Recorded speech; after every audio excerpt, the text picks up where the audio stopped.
A group of engineering students here at the University of Akron won a contest with NASA for building a spacesuit that is reliable to handle all of the space dust and particles that damage the suits now. I got the chance to meet with one of the students, Himel Barawa.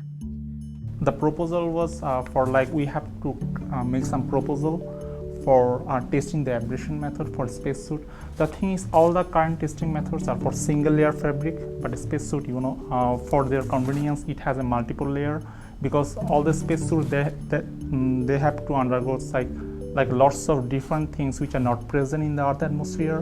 Because the atmosphere is so different on the Moon and Mars, they had to come up with multiple layers that can handle everything in space.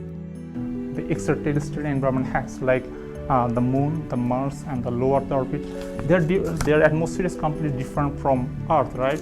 So what we tried to consider different cases, and we tried what happens if there is any lunar storms, or if there is a high electromagnetic force, or if there is a high temperature, and then we tried to just conceptualize the general physics, what will happen for these cases and that cases. So that's how we come up with some ideas. The group had to create samples to make sure the spacesuits can handle all of the different particles. So we tried actually simulate actual lunar dust environment. Then we put those samples, the samples we are trying to test. So we put the samples inside the whole setup.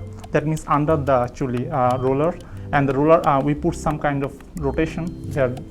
In our case, probably we put 32 rotation per minute, so it will create total 800 revolution, which actually as same as 8 hours of extra vehicle activities time.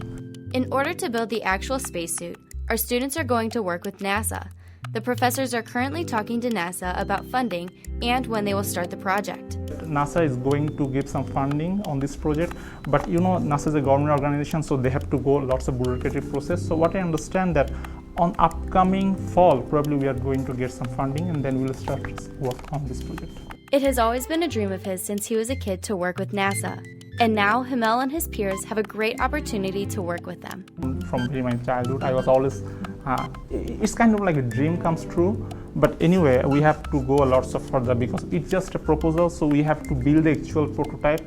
And I would like to see these things working. So, and the best thing is, it will be inspiration for upcoming students, all the undergrads. They will be more inspired to be involved on this kind of projects, and I think it's amazing.